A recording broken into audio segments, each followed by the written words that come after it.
नमस्कार दर्शकों, four sides TV के हिंदी बुलेटिन में मैं आशुतोष आपका स्वागत करता हूं। आज हम आपको बड़ी खबरों से रूबरू करवाएंगे। वो खबर चाहे राजनीति की हो या स्पोर्ट्स की या फिर अंतर्राष्ट्रीय खबर हो, हर बड़ी खबर की जानकारी आपको दी जाएगी, तो हो जाइए तैयार।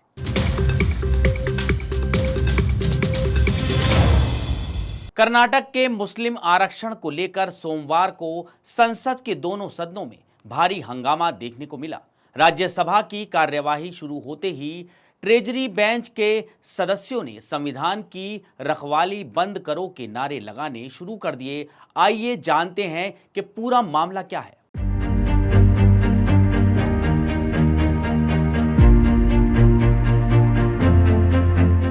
संसदीय कार्य मंत्री किरण रिजिजू और राज्यसभा में नेता सदन जेपी नड्डा ने कांग्रेस को जमकर घेरा। दोनों नेताओं ने कर्नाटक के डिप्टी सीएम की ओर से सदन में दिए गए बयान का भी उल्लेख किया। जेपी नड्डा ने कहा कि कांग्रेस ने बाबा साहब के संविधान की धज्जियां उड़ा दी। वहीं किरण रिजिजू ने कहा कि कांग्रेस ने बाबा साहेब की इज्जत को मिट्टी में मिला दिया है। संसदीय कार्य मंत्री किरण रिजिजू अपनी सीट पर खड़े हुए और कहा कि एक बहुत ही महत्वपूर्ण मुद्दे की ओर सदन का ध्यान आकर्षित कराना चाहता हूं। इस पर आसन से सभापति ने पूछा कि मुद्दा क्या है। संसदीय कार्य मंत्री ने जवाब में कहा, कर्नाटक की सरकार ने सरकारी कॉन्ट्रैक्ट में मुस्लिम समुदाय के लिए 4% आरक्षण का बिल पारित किया है। वहां के डिप्टी सीएम ने सदन में ये कहा कि इसके लिए जरूरत पड़ी तो हम संविधान भी बदलेंगे।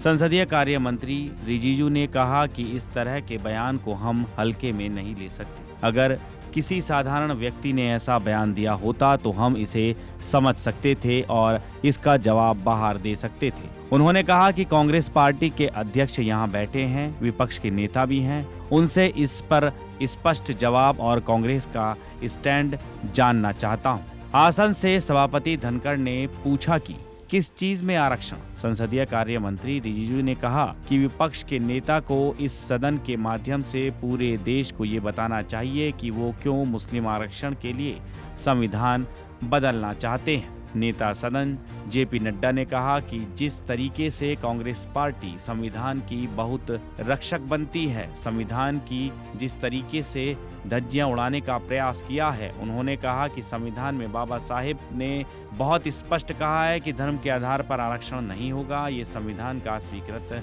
सिद्धांत है। इस मुद्दे को लेकर सदन में हंगामा किया गया।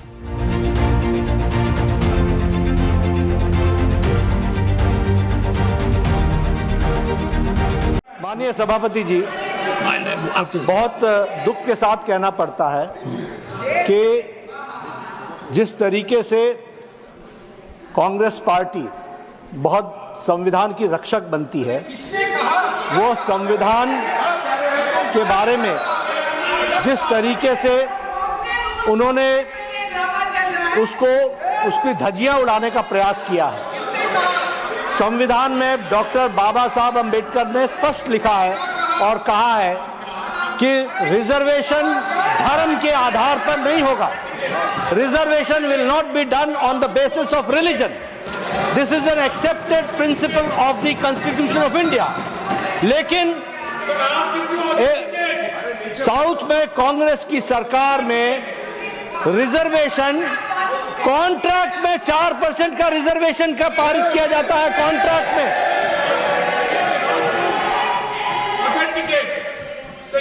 I'll authenticate. The Karnataka government has passed a bill granting 4% of reservation to minorities and in public contracts. In public contracts. ये और इसके साथ साथ जो वहां के डिप्टी चीफ मिनिस्टर हैं, जिसके बारे में रिजिजू जी ने रेफरेंस दी है, डिप्टी चीफ मिनिस्टर ने स्टेटमेंट दिया है हाउस में कि जरूरत पड़ेगी तो हम संविधान को भी बदलेंगे। This is a very serious matter. और ये लोग बड़े संविधान के रक्षक बनते हैं और ये लोग संविधान की रक्षा करने की बात सारे देश को बताते हैं, ढोल पीटते हैं वो संविधान की धज्जियां उड़ाते हैं, ये इसके लिए हम रोज करते हैं। I want that such laws and rules should be withdrawn and discussion should take place, and Congress party president and the leader of the opposition should answer this question. Stand up comedian Kunal Kamra को महाराष्ट्र के deputy CM Eknath Shinde पर टिप्पणी करना भारी पड़ा है, जिसको लेकर महाराष्ट्र में सियासी घमासान मच गया है। आइए जानते हैं।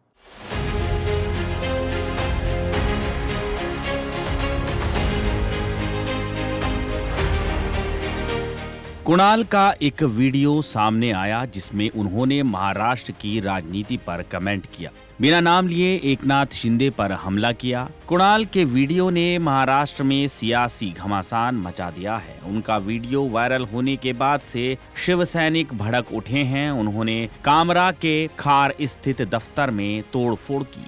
MIDC थाने में कुणाल के खिलाफ केस दर्ज किया गया है। अब जया बच्चन ने कुणाल कामरा की कंट्रोवर्सी पर रिएक्ट किया है। उन्होंने कहा, अगर इस तरह से बोलने के ऊपर पाबंदी लग जाएगी तो मीडिया वालों का क्या होगा? आप लोग वैसे भी बुरी हालत में हैं।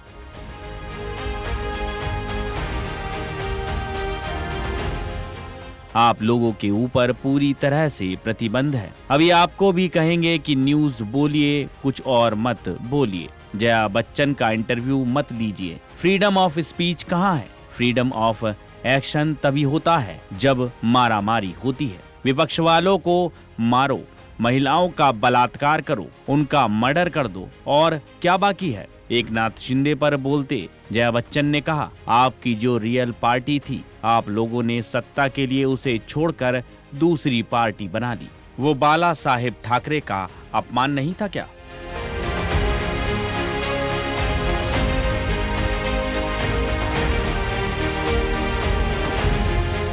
जो जिस प्रकार से स्टैंड अप कॉमेडियन कामरा इन्होंने एक गीत के माध्यम से महाराष्ट्र के पूर्व मुख्यमंत्री और विद्यमान उप मुख्यमंत्री श्री एकनाथ शिंदे जी को अपमानित करने का प्रयास किया है, ये गलत है। हम इसकी निंदा करते हैं। ऐसी चीजों को सहन नहीं किया जा सकता। कामरा को मालूम होना चाहिए कि 2024 के चुनाव में जनता ने निर्णय कर दिया है कौन गद्दार है, कौन खुद्दार है, और स्वर्गीय शिवसेना प्रमुख, हिंदू हृदय सम्राट बाला साहब ठाकरे जी की विरासत ये शिंदे जी के पास है। इस पर जनता की मोहर लगी है। तो कोई स्टैंड अप कॉमेडियन खड़ा रहकर इस प्रकार से उनको गद्दार नहीं कह सकता। जनता ने दिखा दिया, जिन्होंने गद्दारी की, जिन्होंने बाला साहब ठाकरे के विचारों से गद्दारी की, उनको घर भेजने का काम ये जनता ने किया हुआ है। और मैं ये मानता हूं कि कॉमेडी करने का भी अपना अधिकार है, व्यंग कसने का भी अधिकार है। हमारे ऊपर भी चाहे जितना व्यंग कसिए, इसमें कोई किसी को दर्द नहीं है।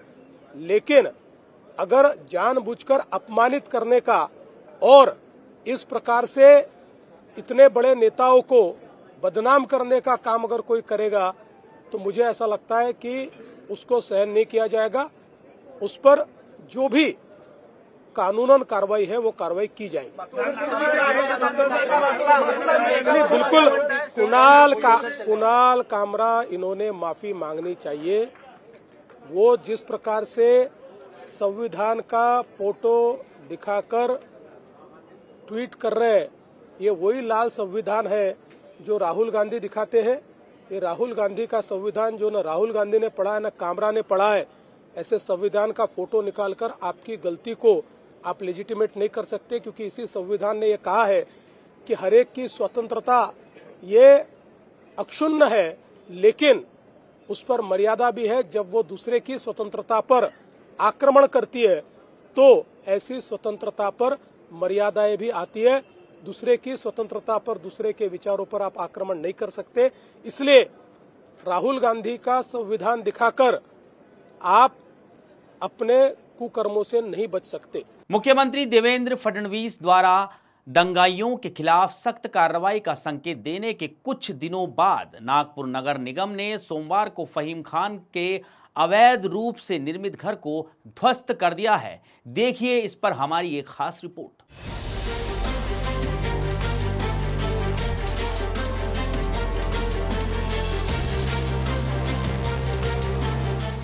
फहीम खान कथित तौर पर नागपुर के महल, हंसपुरी और भालदारपुरी इलाके में हुई सांप्रदायिक हिंसा के पीछे का मास्टरमाइंड है। महाराष्ट्र के मुख्यमंत्री देवेंद्र फडणवीस से 22 मार्च को एक प्रेस कॉन्फ्रेंस के दौरान संवाददाताओं ने पूछ लिया था कि क्या उत्तर प्रदेश की तरह नागपुर में भी दंगाइयों के घरों पर बुलडोजर चलाया जाएगा। इस सवाल पर मुख्यमंत्री फडणवीस ने कहा था, जब सही समय आएगा तब कार्रवाई की जाएगी। इसके कुछ ही दिनों बाद एनएमसी ने फहीम खान के अवैध निर्माण पर बुलडोजर कार्रवाई शुरू कर दी। Fahim Khan minority democratic party का नागपुर शहराध्यक्ष है। उसने कथित तौर पर यशोधरा नगर के संजय बाग इलाके में अवैध निर्माण करवाया था।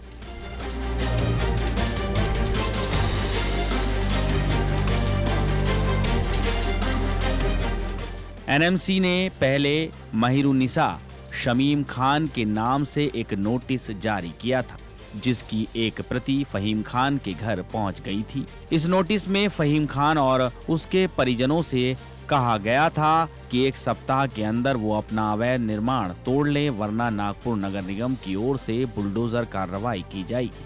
नागपुर नगर निगम के अधिकारियों ने पुष्टि की कि प्लॉट नंबर 61A पर लगभग 900 वर्ग फीट में अवैध निर्माण हुआ था, जिसके कारण इसे ध्वस्त कर दिया गया। फहीम खान को नागपुर में हुए दंगों के दौरान हिंसा भड़काने और साजिश रचने के आरोप में गिरफ्तार किया गया है।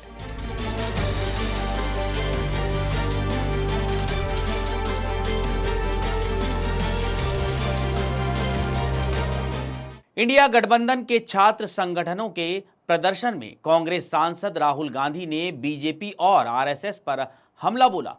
आइए जानते हैं राहुल ने क्या क्या कहा है।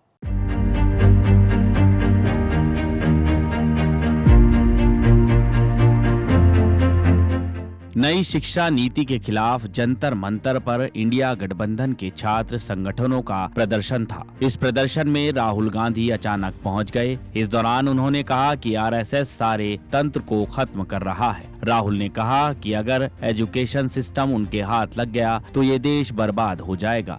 सभी यूनिवर्सिटीज में आरएसएस के वाइस चांसलर हैं। सरकार ने देश के युवाओं को बेरोजगार बना दिया है। बेरोजगारी बढ़ती जा रही है। सरकार इस पर बात नहीं करती। उन्होंने कहा कि मैं युवाओं के साथ हमेशा खड़ा हूं। छात्रों के हितों के साथ समझौता नहीं करेंगे। साथ मिलकर बीजेपी आरएसएस को हराएंगे। कांग्रेस सांसद ने कहा कि देश के हर कोने में मैं आपके साथ जाने के लिए तैयार हूं। उन्होंने कहा, आज नौकरियां खतरे में हैं। देश में किसी को रोजगार नहीं मिल रहा। सरकार को बेरोजगारी भविष्य के बारे में बोलना चाहिए।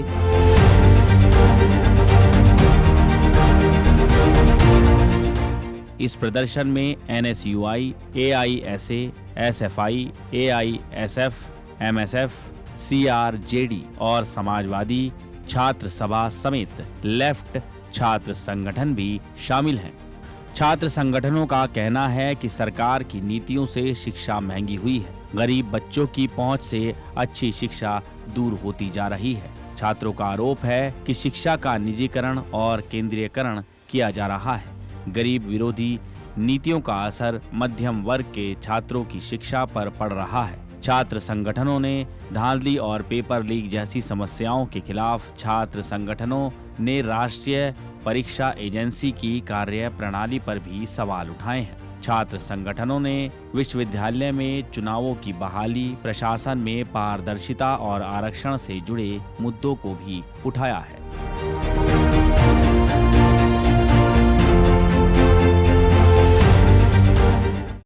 देश में सबसे बड़ा मुद्दा बेरोजगारी का है।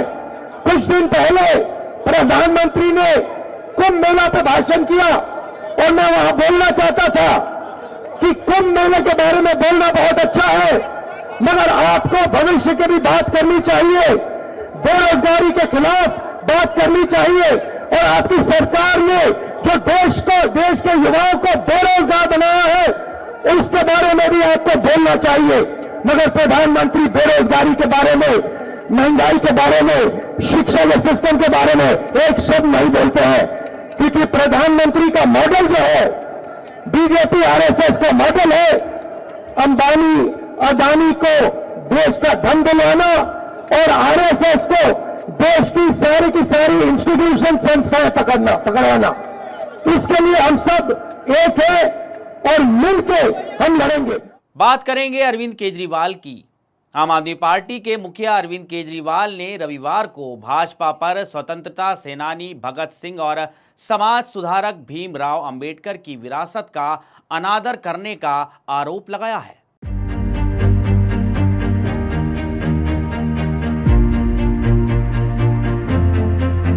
दिल्ली के पूर्व मुख्यमंत्री ने सत्तारूढ़ भाजपा पर कटाक्ष करते हुए कहा कि आज के शासक अंग्रेजों से भी बदतर हैं। केजरीवाल ने कहा, भगत सिंह जी ने जेल से कई चिट्ठियां लिखी थी जो अंग्रेजों ने उनके लोगों तक पहुंचाई, लेकिन मैंने जेल से एलजी साहब को एक चिट्ठी क्या लिखी, मुझे नोटिस आ गया था। क्या हमारे शहीदों ने ऐसी आजादी के लिए बलिदान दिया था? केजरीवाल आपके एक शाम शहीदों के नाम कार्यक्रम में बोल रहे थे, जो विधानसभा चुनाव हारने के बाद दिल्ली में उनकी पहली सार्वजनिक उपस्थिति थी। उन्होंने कहा कि उनकी पार्टी सत्ता के लिए नहीं बल्कि भगत सिंह और अंबेडकर के सपनों को पूरा करने के लिए राजनीति में आए हैं।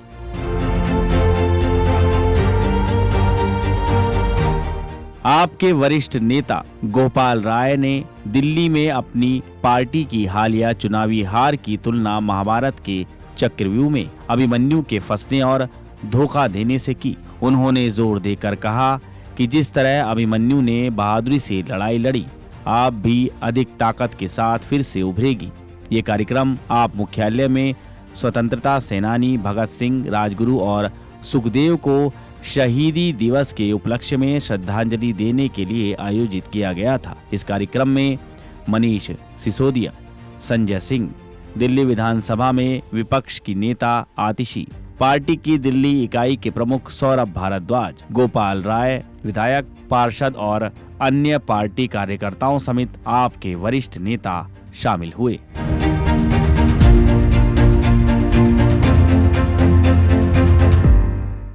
हमारे पार्टी ने निर्णय लिया कि हमारे दो आदर्श हैं, बाबा साहब अंबेडकर और शहीद आजम भगत सिंह। हमने मेरे घर पे, जहां मैं कमरे में बैठता हूं, मेरे घर पे भी जितने लोग आते हैं दोनों की फोटो लगी हुई है। घर पे भी जितने हमारे दिल्ली सरकार में दफ्तर थे सबके ऊपर उनकी फोटो थी। पंजाब में जितने दफ्तर हैं सब में, हर दफ्तर में भगवंत मान साहब के, सारे मंत्रियों के सारे दफ्तरों के अंदर उन दोनों की तस्वीरें हैं। दिल्ली में सरकार बनने के बाद सबसे पहला काम नई सरकार ने क्या किया? उन दोनों की तस्वीरें हटाने का काम किया। जैसे सबसे बड़ा काम यही था। हम लोग तो सोच रहे थे सरकार बनने के 24 घंटे में वो कहेंगे कि 2500 रुपए का ऐलान करेंगे, सिलेंडर देंगे, कुछ कर। उन्होंने केवल सबसे पहला काम 48 घंटे के अंदर, 2 दिन के अंदर ये किया, बाबा साहब अंबेडकर की और शहीद आजम भगत सिंह की तस्वीर हटा दी उन्होंने। मेरे को तो बहुत तकलीफ हुई, मुझे तो बहुत तकलीफ हुई।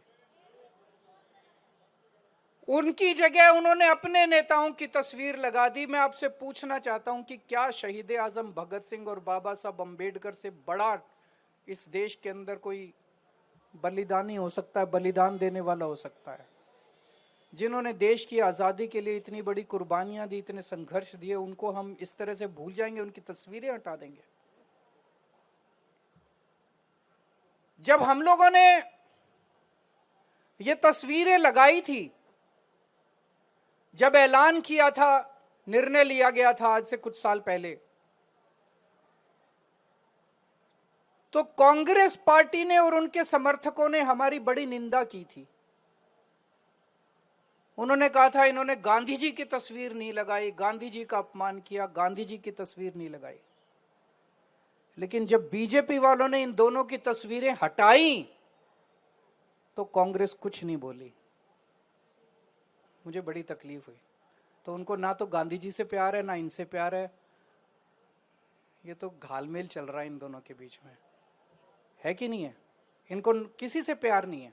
एक शब्द नहीं कांग्रेस वालों ने बोला, कांग्रेस के समर्थकों ने बोला कि बीजेपी गलत कर रही है। तमिलनाडु के मुख्यमंत्री एमके स्टालिन भले ही चेन्नई में पहली बार फेयर डिलिमिटेशन मीटिंग की मेजबानी करके 2026 के बाद होने वाले परिसीमन के कारण संभावित नुकसान से पीड़ित राज्यों के बीच एकता की धुरी बनकर उभरे हों, लेकिन तेलंगाना में एक दिलचस्प कहानी चल रही है। क्या है वो कहानी, आइए जानते हैं।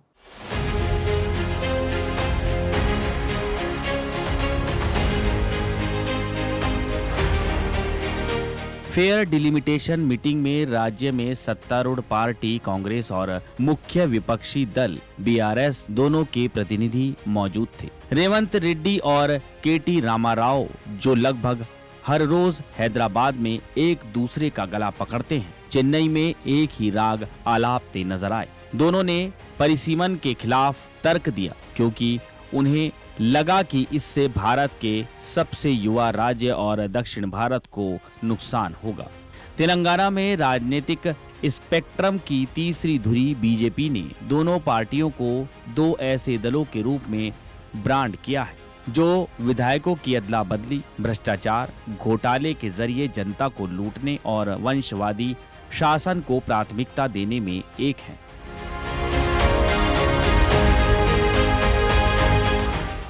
साथ ही बीजेपी ने उन पर परिसीमन को लेकर लोगों को गुमराह करने और भाषा और क्षेत्र का उपयोग करके विभाजनकारी राजनीति के पीछे छिपने का आरोप लगाया।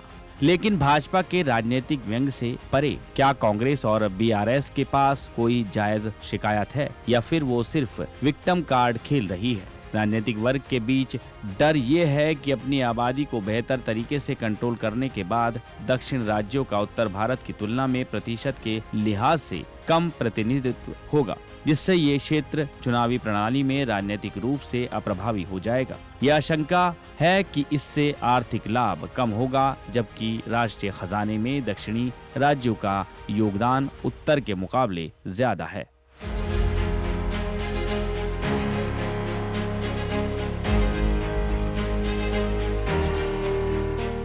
दिल्ली विधानसभा में बजट सत्र के पहले दिन आप विधायकों ने स्पीकर विजेंद्र गुप्ता के नियम 280 के तहत चर्चा के दौरान अपने एक विधायक का नाम ना लेने के फैसले का विरोध करते हुए वॉकआउट कर दिया।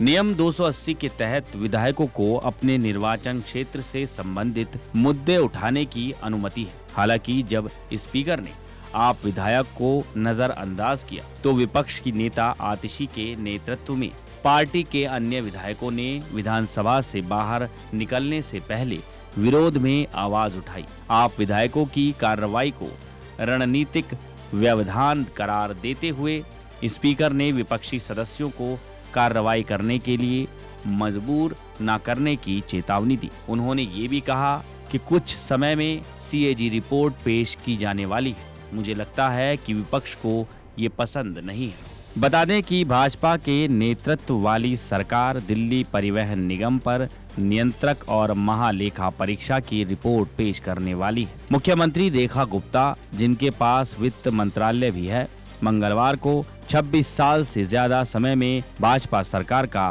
पहला बजट पेश करेंगी।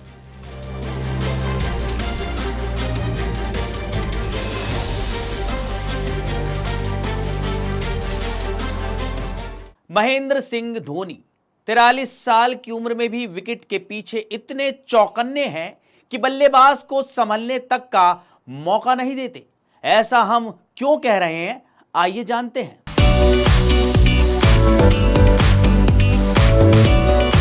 रविवार को आईपीएल 2025 के तीसरे मैच में धोनी ने जिस तरह की फुर्ती दिखाकर मुंबई इंडियंस के कप्तान सूर्य कुमार यादव को स्टंप किया, उसे देखकर ऑस्ट्रेलिया के पूर्व सलामी बल्लेबाज मैथ्यू हेडन हैरान है।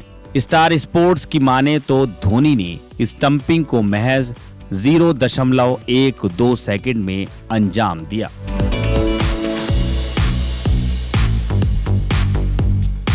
दरअसल धोनी अपने करियर के अंतिम पड़ाव पर है। उन्होंने 5 साल पहले इंटरनेशनल क्रिकेट को अलविदा कहा था। चेन्नई सुपर किंग्स को 5 आईपीएल खिताब दिलाने के बाद वो अपनी इस टीम की तरफ से केवल एक खिलाड़ी के तौर पर खेल रहे हैं। विकेट के पीछे एक बार फिर वही तेज तर्रार धोनी दिखे, जब उन्होंने नूर अहमद की गेंद पर तुरंत गिल्लियां उड़ा दी और सूर्य कुमार को डगआउट में भेज दिया। हेडन ने कहा, धोनी बहुत आक्रामक थे, उन्होंने गजब की फुर्ती दिखाई। मतलब कि नूर अहमद लेग साइड में बॉलिंग कर रहे थे और ऐसे में स्टंपिंग करना आसान नहीं होता। उन्होंने कहा, लेकिन तब उनकी स्टंपिंग बहुत जोरदार थी, इतनी तेज टाइमिंग, शानदार हाथ, अच्छी दृष्टि, वो अब भी उसमें है। नूर अहमद ने भी धोनी की प्रशंसा करते हुए कहा, उनकी स्टंपिंग सबसे परे थी। स्टंप के पीछे माही भाई जैसे किसी शख्स का होना बहुत अच्छा लगता है। ये मेरे लिए बहुत बड़ा फायदा है।